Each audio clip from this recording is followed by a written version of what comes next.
राधे राधे दोस्तों। आज हम आपको सुनाएंगे कि जो इंसान पूजा पाठ भगवत कीर्तन करता है वह दुखी, और जो इंसान बुरे बुरे कर्म करता है, दारू पीता है, जुआ खेलता है और वेश्यावृत्ति करता है, वह लोग सुखी क्यों रहते हैं। आज इसी से संबंधित हम आपको एक कहानी सुनाएंगे।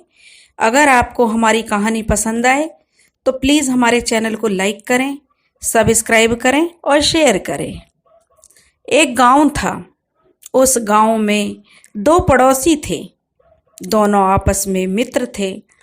एक बहुत ही सात्विक किस्म का था, बहुत पूजा पाठ किया करता, धर्म कर्म करता और अपनी खेती बाड़ी का काम करता था। उसका जो पड़ोसी था वह दारू पीता, अपने बीवी बच्चों को पीटता, वेश्यावृत्ति करता, जुआ खेलता, लेकिन फिर भी उसके घर में धन दौलत की कोई कमी नहीं थी। वह खुश था। इधर बेचारा जो पूजा पाठ करता, कभी उसको खेती में नुकसान, कभी जानवरों में नुकसान, यानी उसे कोई ना कोई एक काम उसका पूरा होता नहीं कि दूसरे में परेशानी आ जाती। यही उसके जीवन के साथ चल रहा था। वह इतना परेशान था कि वह बेचारा कुछ नहीं करता, लेकिन उसमें एक ही गुण था कि वह भगवान की पूजा बड़े मन लगाकर किया करता था। दोनों दोस्त आपस में, वैसे तो उनके गुण बिल्कुल अलग थे, लेकिन दोनों दोस्त थे और एक दूसरे का हालचाल लिया करते थे। जो उसका दोस्त था, जो दारू पीता था, नास्तिक था, वह अपने उस भोले भाले दोस्त से कहता, यार तुम क्यों ये पूजा पाठ करते हो? जब भी तुम दुखी रहते हो, क्यों भगवान का इतना भजन करते हो? अगर तुम भगवान का भजन करते हो तो फिर खुश क्यों नहीं रहते? मुझे देखो, मैं भगवान को बिल्कुल नहीं पूजता, फिर भी मैं खुश हूँ। मुझे किसी प्रकार की कोई कमी नहीं है। यह सुनकर उसका पहले वाला मित्र, जो कि बहुत पूजा पाठ करता था, उसकी बातों को एक कान से सुनता और दूसरे कान से निकाल देता। वह कभी उसकी बातों को दिमाग में नहीं रखता और अपने पहले की तरह काम काज करता और अपनी पूजा वह नियमित तौर पे करता था। एक दिन की बात है, दोनों दोस्त बैठे हुए थे, ऐसे ही बातचीत चल रही थी। तो जो पहला मित्र है, जो पूजा पाठ करता था, वह अपने दूसरे मित्र से कहता है कि दोस्त, तुम जो है ये दारू मत पिया करो। शराब पीना स्वास्थ्य के लिए तो खतरनाक है ही, इसलिए तुम जो घर में कलह करते हो और ये बुरे कर्म छोड़ दो, भगवान भक्ति करो। इस पर वह बड़े जोर से हंसा और कहने लगा कि पूजा पाठ के लिए मैंने तुझे छोड़ रखा है, तू कौन सा सुखी है बता? पूजा पाठ करता है, कौन सा सुखी है? ऐसा कौन सा दिन है जिस दिन तू दुखी नहीं होता है? उसने जब यह तर्क दिया तो वह उसके दिल पर लग गया और दोनों ने तय किया और शर्त लगाई कि कल का दिन जिसके लिए अच्छा बीतेगा वही उसकी बात मान लेगा।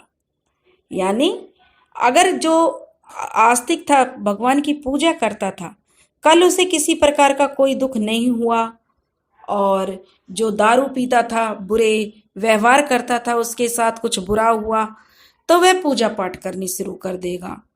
और अगर जो दारू पीने वाला मित्र था, उसके साथ कुछ अच्छा हुआ, और जो पूजा पाठ करने वाला मित्र था, उसके साथ कुछ बुरा हुआ, तो वह पूजा पाठ छोड़ देगा, भगवान की पूजा नहीं करेगा।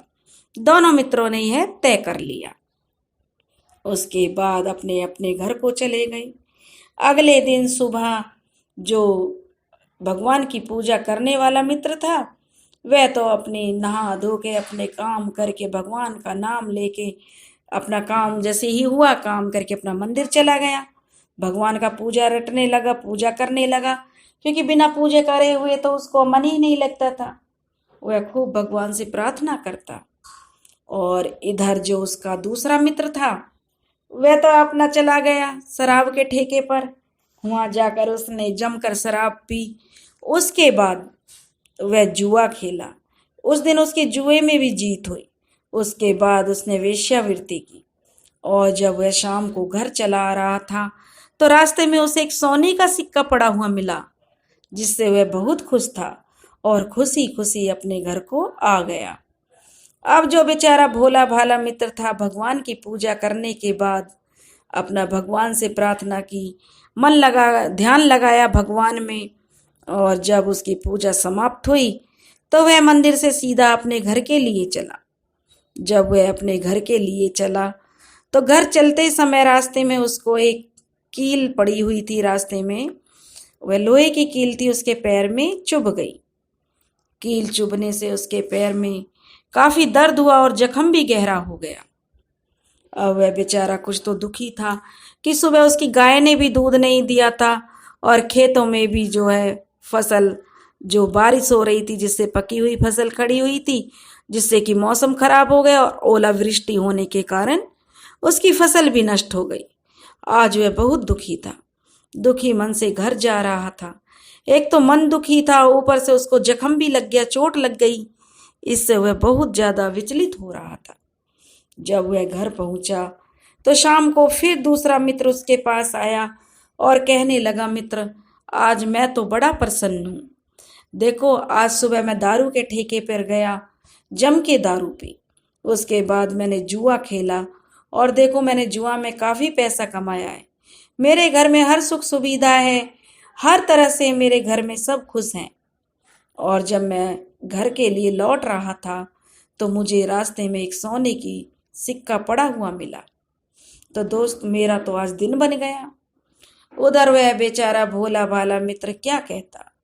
बेचारा कहने लगा, क्या बताऊं मित्र, फसल पकी हुई है, ओलावृष्टि के कारण वह भी नष्ट हो गई है, और गैया ने भी सुबह दूध नहीं दिया, जो दूध दिया था लात मारकर बखेर दिया।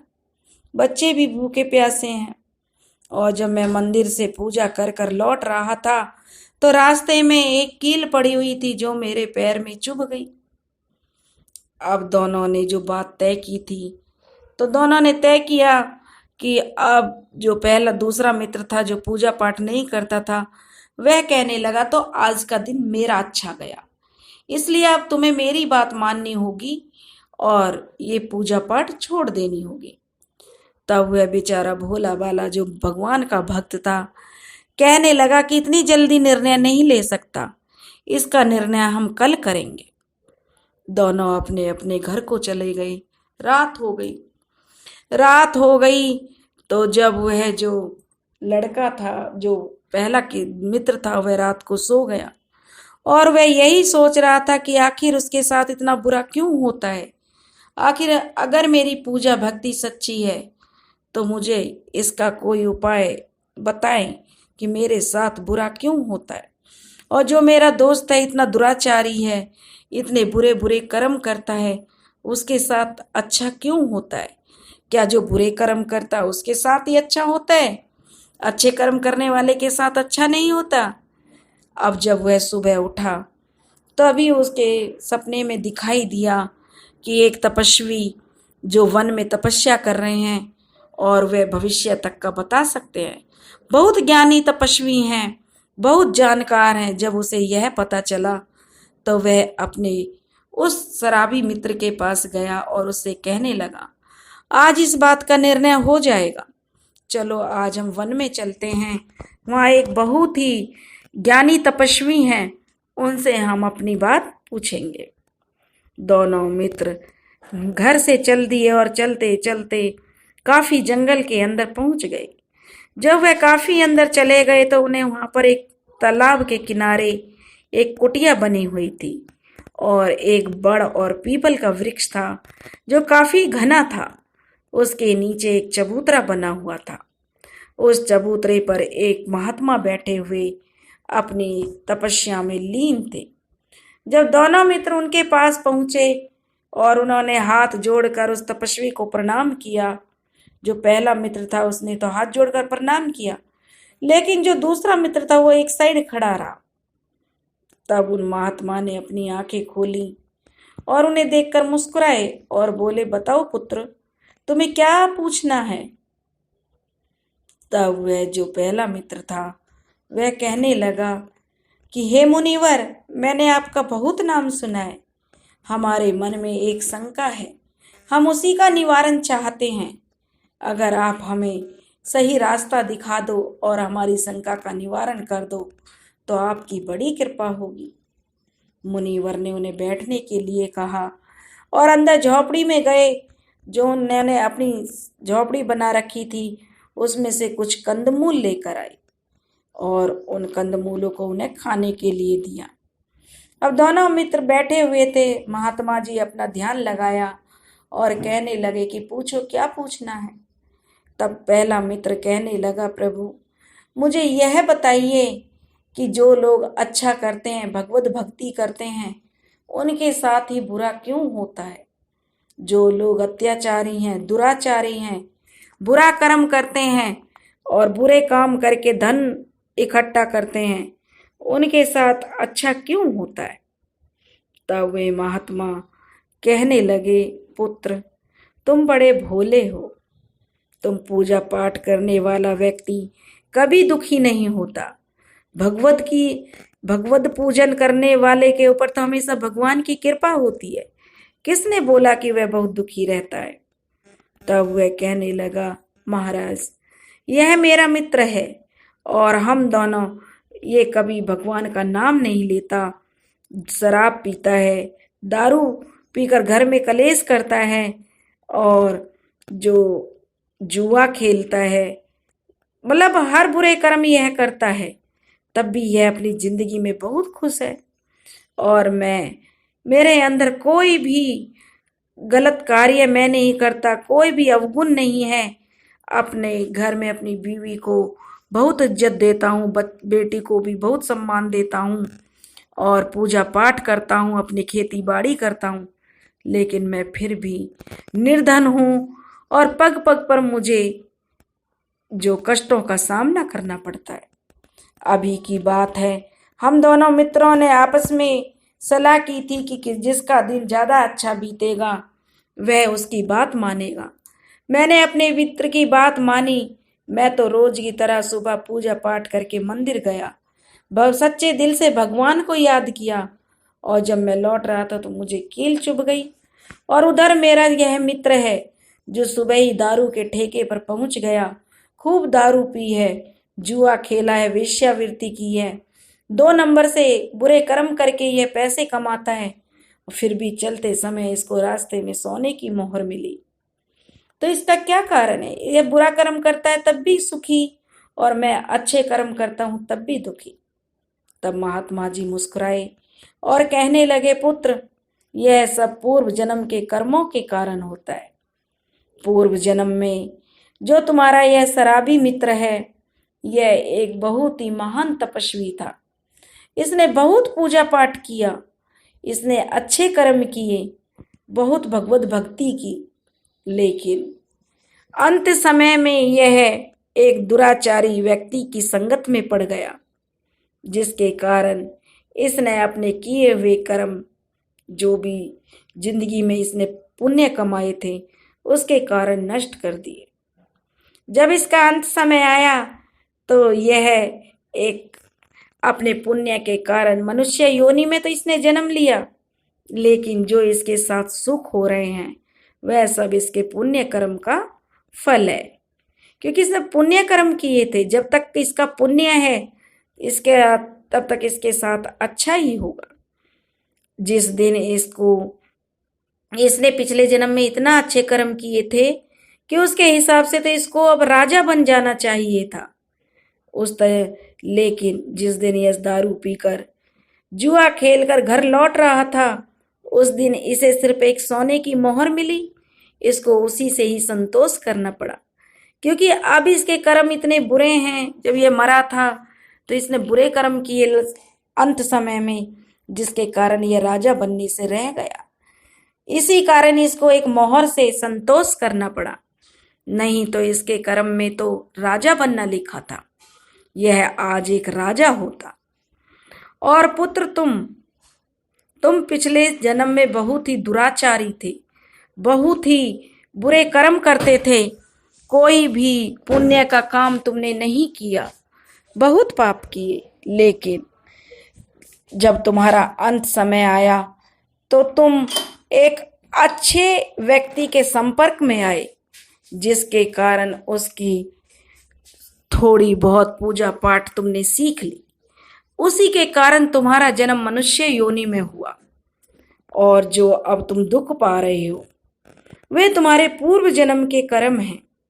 इसलिए क्योंकि कर्म तो तुमने इतने बुरे किए थे, और इस जन्म में तुम जो उस भगवान की भजन में लगे हो, भगवत पूजन में लगे हो, इसलिए जो वे कष्ट हैं और भी बड़े थे, तो वे तुम्हें बिल्कुल छोटे छोटे रूप में मिल रहे हैं। इतना बड़ा कोई कष्ट तुम्हें नहीं मिल रहा, क्योंकि भगवत की जो पूजन तुम करते हो, भगवत कृपा से तुम्हारे कष्ट मामूली कष्ट बन गए हैं, जिन्हें तुम बर्दाश्त कर सकते हो। जिस दिन तुम पूजा करके मंदिर से लौट रहे थे, जिस दिन तुम्हारे पैर में कील चुभ गई, उस दिन तुम्हारी मृत्यु होनी थी। किसी खड्डे में गिर के, किसी एक्सीडेंट से, लोहे की वस्तु लग के तुम्हारी मृत्यु होनी थी। लेकिन तुम्हें एक मामूली भगवान की कृपा ऐसी हुई कि तुम्हें एक मामूली सी कील चुभ गई, और उससे ही तुम्हें यह जख्म मिला। यह सुनकर दोनों ने हाथ जोड़ लिए और महात्मा जी के चरण छूने लगे। भगवत कृपा। अब वह जो नास्तिक था वह कहने लगा कि मैं कैसे मान लूं कि यह भगवत कृपा का फल है। तब वह महात्मा जी कहने लगे कि देखो, इसके पैर में जो ये जख्म है, भगवान की कृपा से यह जख्म बिल्कुल ठीक हो जाएगा। जैसे ही पहला भगत जो मित्र था, भक्ति करता था, भगवान के ध्यान में लीन हुआ, तुरंत ही उसका जख्म ठीक हो गया। दोनों को अपनी आंखों पर विश्वास नहीं हुआ। अब तो वे महात्मा की बातों पर विश्वास करने लगे कि महात्मा ने एक एक बात सत्य कही है। अब तो जो दुराचारी मित्र था वह भी जो महात्मा के चरणों में लौट गया, महात्मा के चरण छूकर बोला, प्रभु आज से मैं सारे बुरे कर्म बंद कर दूंगा, क्योंकि जब मैंने पिछले जन्म में इतने कर्म किए अच्छे और मैं आज इतना बुरा हूँ, तो मुझे इतना सुख मिल रहा है, इतना प्रसन्न हूँ मैं अपनी जिंदगी में। अगर मैं अच्छे कर्म करूँगा तो मैं अगले जन्म में भी सुखी होऊंगा। अगर मैं ये बुरे कर्म कर रहा हूँ तो अगले जन्म में मुझे कष्ट भोगने पड़ेंगे। जब यह उसकी समझ में आ गया तो दोनों मित्र वहाँ से मुनि को प्रणाम करके घर की तरफ चल दिए। अब दोनों मित्रों ने तय किया कि वह अपनी जिंदगी में कोई भी बुरा कर्म नहीं करेंगे। अब दोनों मित्र भगवान की भक्ति में रम गए, अपना घर का काम करते और जैसे ही समय मिलता अपना मंदिर जाते और भगवान की भक्ति में भजन करते और लीन रहते। भगवत कृपा से दोनों के मोक्ष के द्वार खुल गए। तो दोस्तों, अगर आपको हमारी कहानी पसंद आई हो तो प्लीज़ हमारे चैनल को लाइक करें, सब्सक्राइब करें और शेयर करें। राधे राधे।